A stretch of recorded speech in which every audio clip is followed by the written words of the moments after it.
Bienvenidos a Observatorio Cotidiano. El día de hoy vamos a hablar de un tema que seguramente le interesa y del que seguramente ha escuchado, pero no con el nivel de detalle que escucharemos el día de hoy, que es el dinero de los partidos políticos en México.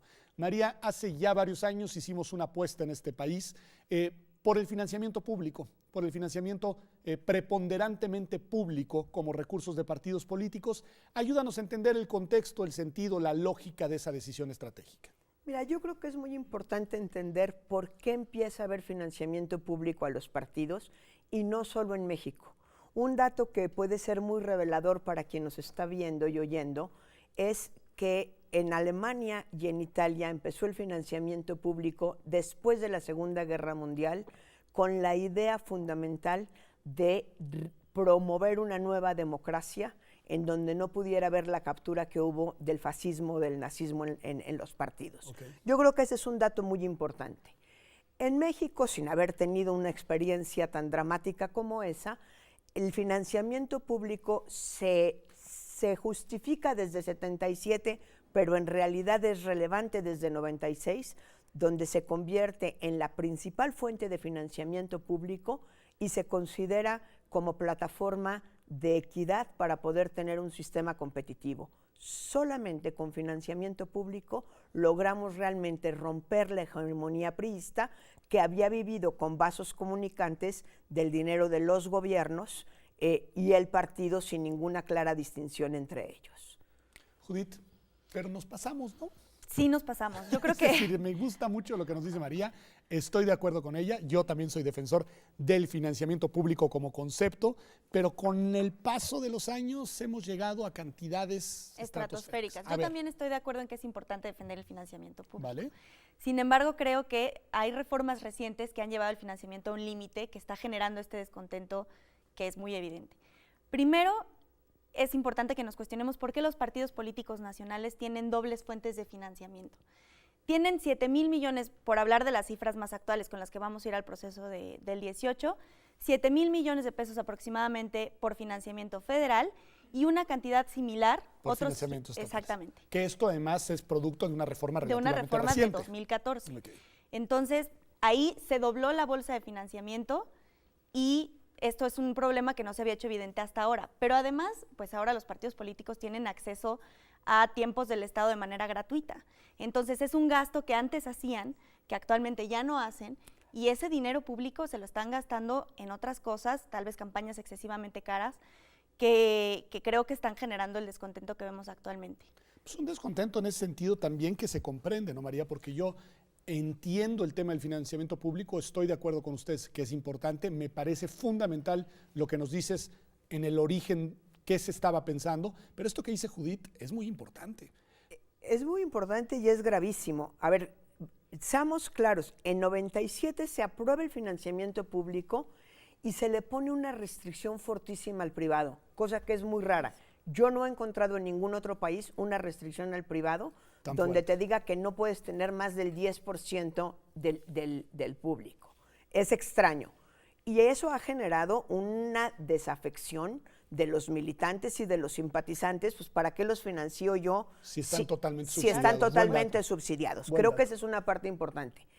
En 2007 se hace una reforma importante. La reforma de 97 nos llevaba a que cada partido nuevo que se creaba había que aumentar el presupuesto. En 2007 se quita eso y ya es una bolsa más o menos fija, muy generosa, pero más o menos fija, que se reparte entre los partidos que haya. Y ahí es donde se dijo se va a reducir el financiamiento público. Y ahí se dijo que se iba a reducir el financiamiento público. Lo que no nos hicieron fueron las sumas completas, porque en 2007 se les regaló todo lo que es radio y televisión, que era el 60% del gasto de los partidos. Entonces, ahí hubo un incremento bestial y en el 2014 otro. ¿En qué gastan los partidos si no en alimentar clientelas? Pero a ver, esa es la pregunta, porque Judith ahí también dijo, pues quizá en campañas excesivamente caras, pero a ver, abónenme un poquito en el terreno y mézclenmelo con otro tema, porque de todos modos, a pesar de ese financiamiento público, seguimos teniendo quejas y reclamos del movimiento de dinero ilegal en las campañas políticas. Es decir, ¿de qué estamos hablando? Porque esto sí pareciera que es una locura económica. Yo quiero agregar rápidamente un dato nada más. El hecho de que el financiamiento público esté calculado como se está calculando actualmente en la ley, que es con base en el padrón, implica que constantemente esté en crecimiento. Claro. Entonces, sin importar que se trate de una bolsa fija, es un financiamiento que va a crecer a menos que ocurra una situación Algo demográfica que catastrófica. No. Exactamente. Mientras Entonces, más electores entran al padrón, más dinero reciben les los van a partidos. tocar, necesariamente.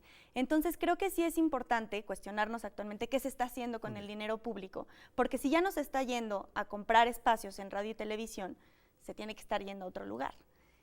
Y ahí, a ver, especulemos un poquito, María. Yo creo que alimenta todo el clientelismo y toda esta campaña de regalos. No hay, y los mismos partidos te lo decían en la mesa de consejo cuando tuve la oportunidad de ser consejera, no hay quien vaya a un mitin si no les llevas algo. Okay. Desde o sea, la movilización política no pasa por la afección ideológica, sino por el clientelismo. Ni nada más por la propaganda. Pasa fundamentalmente por el clientelismo. Yo creo que el fenómeno de clientelismo que tenemos es bestial y combinado esto con el acceso que tienen los partidos a los padrones, a la lista nominal, pues literalmente van a pasar lista de manera más obvia o más disimulada, pero ellos están pasando lista. Santiago Nieto, el fiscal de la FEPADE, tiene un dato que es realmente espeluznante.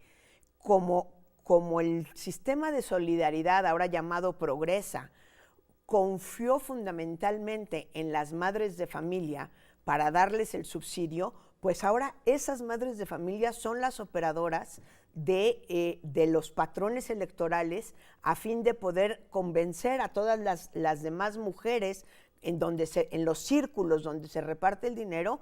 Yo te conozco, eres mi vecina, tu hijo es Juanito y Lolita, y si no vas a votar, ahí nos las estamos viendo, ¿sí? O sea, sí tenemos hoy un sistema clientelar electoral manejado mucho por el excesivo financiamiento de los partidos, el legal y el ilegal, que tiene que ponernos a reflexionar y tenemos que encontrarle una solución.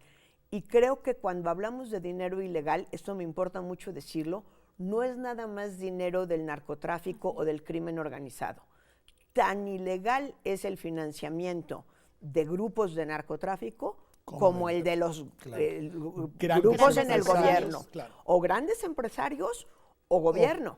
O sea, el dinero que se desvía del gobierno a los partidos, que no entra por el INE, digamos, es tan ilegal como el financiamiento del narcotráfico. Pues quiere decir que ahora sí se nos está haciendo costosísimo nuestro aparato electoral, porque ustedes me están hablando de cantidades ingentes de recursos legales contemplados en la legislación electoral y después de estas otras fuentes y amalgamas por las cuales se mantienen clientelas de manera permanente. Ahí, Judith, te preguntaría, bueno, ¿y qué le toca a la autoridad electoral en su dimensión ya no de canal a través del cual fluyen los recursos, que pues esa es la tarea de la autoridad electoral, sino en su función fiscalizadora de los recursos? Pues efectivamente, la respuesta más lógica es la función fiscalizadora. A la autoridad electoral le toca hacer con las herramientas que le da la ley la mejor fiscalización posible, pero es muy complejo porque el sistema de fiscalización primero está diseñado para hacerse de manera muy rápida, incluso tal vez demasiado apretada para que la autoridad electoral tenga oportunidad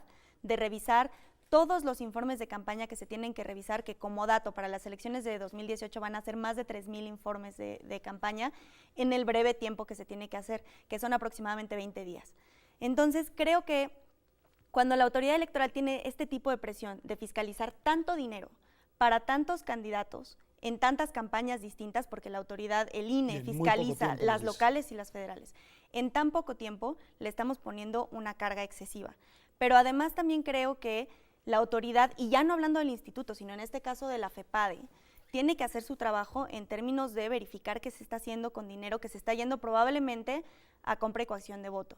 Y ese es un efecto paralelo que creo que no se ha estudiado lo suficiente y creo que la autoridad, en este caso la FEPADE, tendría que hacer esfuerzos más evidentes para controlar este problema, que cada elección hay varias denuncias y vemos que no necesariamente concluyen en investigaciones Del lado ya, digamos, de la parte penal, Así ya no es. administrativa. Nos decía Judith muy bien, a partir de esta pregunta sobre la fiscalización, lo que sucede en tiempos de campañas, pero los partidos políticos viven también en tiempos de no campañas. Financiamiento ordinario. ¿Qué tenemos ahí, María, desde el punto de vista de las burocracias partidistas? Bueno, yo creo que hay un dato que es muy importante y México es de los países más generosos con los partidos. Le da dinero en tiempos permanentes, le da dinero para campañas antes de conseguir el voto. Un partido nuevo que no ha salido a elecciones también tiene derecho a financiamiento público. Les regala las prerrogativas de radio y televisión en televisión pública y privada. Normalmente los países que tienen este esquema de no compra de televisión es a través de la televisión pública, no a través de la pública y de la privada. Y además les da franquicias postales y de telégrafos que ya nunca usan, pero que algunas veces sí disponen de ella. Entonces, ahí tenemos un problema. Y en la fiscalización, yo creo que yo fui muy crítica de la reforma del 2014 y lo sigo siendo, y creo que los partidos un poquito nos jugaron el dedo en la boca a la hora que acortaron los tiempos. Tiene un sentido haberlos acordado, y es, si tú haces la fiscalización una vez que el presidente ya tomó posesión, Ya no tiene pues si consecuencias. se excede de gastos de campaña, pues ya no tiene consecuencias. Me parece muy difícil llegar a anular una elección presidencial por exceso de gastos, pero ya lo veremos en el 2018. Pero a la hora que tú acortas tiempo, acortas posibilidades de revisión, y yo creo que lo calcularon muy bien. Porque además tenemos una asimetría muy extraña en el financiamiento en México, de la que se habla poco, pero tiene muchas consecuencias al interior de los partidos y a la hora de la fiscalización. Y es que el dinero se les da a los partidos a su libre albedrío deciden cuánto le dan a los candidatos gastan, los candidatos consiguen financiamiento público y luego reportan hacia arriba y el reporte final es responsabilidad del partido. Ahí hay varios cortes donde no es claro cómo embona el sistema y eso nos está generando muchos problemas como sociedad. Me parece muy importante todo lo que nos han dicho, porque además nos ayuda a entender, por un lado, las buenas razones de haber inyectado dinero público a los partidos políticos. Por otro lado, la cadena de decisiones que ha llevado a un incremento desmesurado del mismo. Por otro lado, la dificultad de discernir entre ese financiamiento y otros posibles financiamientos, y después las complejidades que enfrenta la autoridad electoral para realizar fiscalización. Pero sobre esa base, vamos a un corte y regresamos para que entonces ahora nos ayuden a ver cómo se deben interpretar las distintas iniciativas que, sobre todo después del terrible sismo que sacudió a una buena parte de nuestro país, han hecho algunos partidos y algunos líderes partidistas. Esto es Observatorio Cotidiano. Quédese con nosotros, que aquí seguimos.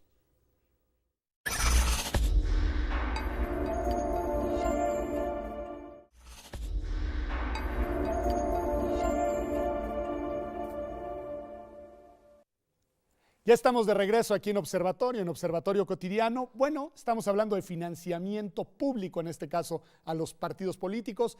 Ya dijimos, es excesivo, eso supone que deberíamos de revisar pues, los montos, pero después del sismo empezaron a surgir al calor de reclamos ciudadanos e incluso de movimientos y manifestaciones públicas a través de manifiestos y de esta organización change.org, petición de que los partidos políticos destinaran los recursos que reciben a la reconstrucción y al apoyo a los damnificados del sismo. Y ante ese clamor ciudadano, que está basado, creo, además en el desprestigio de los partidos, en estos datos que ustedes nos dan, primero el frente, este nuevo frente, sale y dice, vamos a renunciar a nuestro financiamiento público. María, empecemos por ahí. Y le sigue el PRI. Honestamente, a mí me parece de una gran irresponsabilidad lo que hicieron.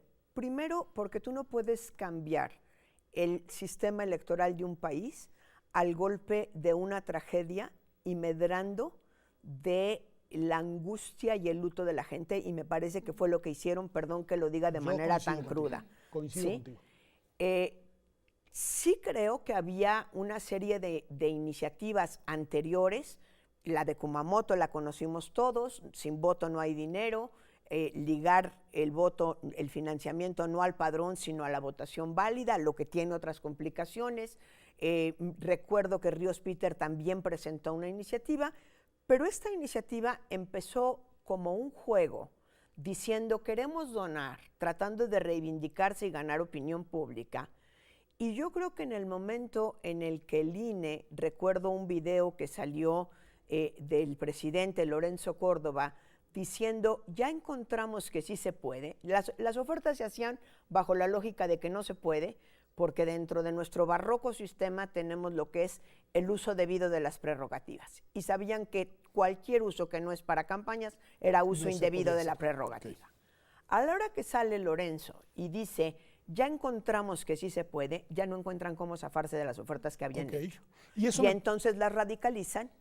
Y lo que lograron es que estemos aquí defendiendo el financiamiento público, cosa que hacía rato no había gente que lo hiciera. A ver, muy interesante, Judith, esto de la salida del presidente del INE, y ahí te pido tu opinión cuando dice, sí encontramos una salida. ¿Cuál es esa salida? Porque en efecto, como dice María Marván, en un primer momento lo que todo mundo sabíamos es que pues, los recursos ya estaban etiquetados, como se dice, y que el INE, lo voy a decir, en esto solo es una oficina de trámite, porque luego al INE le han reclamado que ellos, ¿por qué no regresan el dinero? Bueno, el INE no puede ni calcular a la baja la bolsa de financiamiento, ni destinar el dinero de motu propio a un fin distinto que no sea las arcas de los partidos. Pero encuentran una solución. ¿Cuál es la solución? Así es. Creo que el problema era que las propuestas de los partidos eran distintas en términos del dinero al que ellos estaban dispuestos a renunciar. Okay. Y entonces el INE lo que hace es un análisis en el que se determina que sí se puede renunciar al financiamiento que ya tenían asignado para el resto de este año, que es 2017, que es lo que efectivamente sucedió y que fue el dinero que reintegró el PRI, el Verde, Encuentro Social y me parece que Movimiento Ciudadano. Pero otras propuestas proponían renunciar a dinero que todavía no había sido asignado porque ni siquiera se había aprobado todavía el presupuesto de 2018. Y al respecto, el INE lo que dice, bueno, pues en este caso todavía no es posible hacer ese movimiento.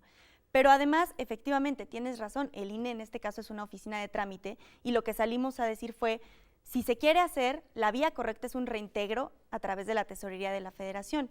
Y hubo partidos quienes tenían sus dudas respecto a cómo la tesorería, gobierno federal… Sí confían para que les dé el dinero, pero no para regresárselos. Increíble. Entonces decían, bueno, no tenemos la certeza de que el dinero que vamos a reintegrar se destine efectivamente a ayudar a los damnificados del sismo, entonces no estamos de acuerdo con esa vía y se les ocurren ideas como abrir fideicomisos pues controlados por personas, individuos. Que eso sí privadas. Me atrevo a decir, lo digo yo, pues podría tener visos de ilegalidad. Claro, porque eso es no cumplir con un destino legal que está establecido desde la Constitución, pero también en la ley, del dinero que ya se le haya asignado a los partidos políticos. Lo que no pueden hacer los partidos políticos, una vez que se les asigne dinero público, es darle un destino distinto del que se estableció una vez que se aprobó el presupuesto. Y eso es precisamente lo que están proponiendo hacer en algunos casos. Y eso va a tener consecuencias. Y ahí hay una retórica, María, que me parece terrible, porque es la retórica de, uno, no confío en el Estado, aunque sí soy una entidad pública del Estado, y además me financio del Estado y vivo del Estado y quiero gobernar el Estado. Pero además de que no confío, yo dispongo del dinero público como yo quiero, como si no supiéramos que disponer de recursos públicos venturosamente no es una cuestión tan sencilla. ¿Qué decir de eso, María? Pero fíjate, hay el dicho que dice, por la boca muere el pez. Fíjate todo lo que nos están revelando. Finalmente, para ellos el dinero público es perfectamente justificado un uso patrimonialista del mismo. Claro. O sea, es mi domingo, es el dinero que es mío y yo decido qué hago con él. Resulta que no es tan necesario para hacer campañas porque nadie dijo renunciamos a que haya campaña el año que entra o renunciamos a que haya elecciones. Ya nada más faltaba que llegáramos a esa barbaridad.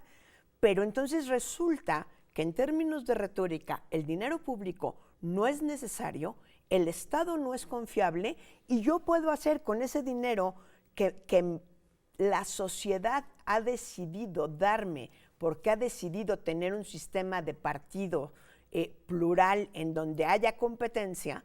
A mí así me gusta ver al financiamiento público, yo decido que me lo ha dado para que me lo gaste en lo que me dé la gana, aunque sea para ayudar al más pobre, O sea, yo creo que los partidos no tienen por qué construir escuelas, los partidos no tienen por qué pavimentar carreteras, no tienen por qué reconstruir casas, los partidos lo que tienen que hacer es política y lo que ahora tendríamos que hacer es tomarles la palabra y decirles, ahora aprendan a hacer política más barata y empiecen a bajarle, no barata en el sentido de chabacana, sino barata en el sentido de menos costosa, y empiecen a bajarle al clientelismo, porque no queremos países o un país de pobres con 4 loncheras, una de cada color para cada estación del año, una amarilla, una azul, una tricolor. Es una cosa tremenda esto que dices, porque es totalmente cierto, el discurso y el uso patrimonialista. Pero una de las propuestas se fue más lejos, Judith, y es la del PRI, y de plano dijo cero financiamiento público y además reforma que tendría que ser, si no me equivoco, constitucional, aunque ellos creo que no la miran, pero en fin, y vámonos, cero financiamiento público. ¿Qué decir de eso desde el punto de vista tanto de su viabilidad jurídica como desde el punto de vista de sus consecuencias políticas? Pues creo que efectivamente aquí fue una especie de a ver quién da más en términos de cuánto le podemos restar al financiamiento público ahorita para posicionarnos en la opinión pública. Y me parece una muy mala decisión, porque no solo estaban proponiendo el PRI quitar el financiamiento público totalmente, sino que también estaban proponiendo reducir espacios de plurinominales en Congreso local, Cámara de Diputados y Senadores, y en el Congreso Federal, en Cámara de Diputados y Senadores, y en los congresos locales. Entonces aquí ya fue más allá, y de un evento catastrófico salieron propuestas que pretendían cambiar el sistema político electoral mexicano. Y a mí me parece muy grave que tú, como bien lo dijiste, no hayan medido que se trata de una reforma constitucional, o que sí lo midieron, pero intencionalmente les pareció… Claro, por porque supuesto, además la Constitución pura. misma prohíbe las reformas en materia electoral cuando ya inició el proceso electoral. Exactamente. Bueno, incluso tiempo antes del proceso electoral. Ellos hacían en la exposición de motivos de la ley, hacían una interpretación que decía que no se estaba realmente modificando las reglas electorales al inicio del proceso, muy extraña. A mí me parece que es evidente que le quitas el dinero de financiamiento a los partidos, que fue, como ustedes mismas me decían, inyectado buscando la equidad electoral. Pues por supuesto que trastocas. Si dejas las elecciones de 2018 solo con financiamiento privado, yo me pregunto quiénes van a ser los que estén interesados en poner el dinero para financiar las elecciones más grandes de la historia. Judith, no es el tema del programa, pero ya lo trajo y no lo puedo no preguntarte, María, el tema de la reducción de los diputados de representación proporcional con un agregado. Hoy vengo de dar clases en la Facultad de Derecho y algunos de mis alumnos me decían que les daba clases el actual presidente del PRI y que una de sus clases estaba dedicada a defender las plurinominales, y ahora él propone de esa verdad. Me quedé impactado. La congruencia es parte de nuestras cualidades en algunos casos. A ver, yo creo que 2 cosas. 1, me parece indispensable que permanezcan las plurinominales. Creo que ha sido otra de las formas de asegurar el pluralismo en el país. Y la otra, me parece muy grave que se diga, nos saldría más barato no tener plurinominales. Primero, porque el costo del poder legislativo en los últimos 10 años ha sido bestial y no se ha incrementado ni el número de diputados ni el número de senadores. Entonces, habría que ver más bien por dónde se empezaron a incrementar los costos, entre otros, el dinero que se les da en el Congreso para operación política a los diputados en funciones. O sea, no solo financiamos a los partidos a través del INE, ya regularizamos, y no me gustaría decir legalizamos, pero normalizamos los moches, y a cada diputado cada año le reparten dinero para hacer política en su distrito. Es decir, es otra forma de financiamiento que nos va a generar problemas a partir del sexenio que entra, que ya va a haber reelección, porque entonces yo voy a tener dinero o sea, es una locura. Me parece de verdad muy, muy cínico pensar que el Congreso nos cuesta caro porque hay plurinominales y venderle a la gente, como estás enojado de que el gobierno gasta mucho, entonces vamos a quitar servicios públicos.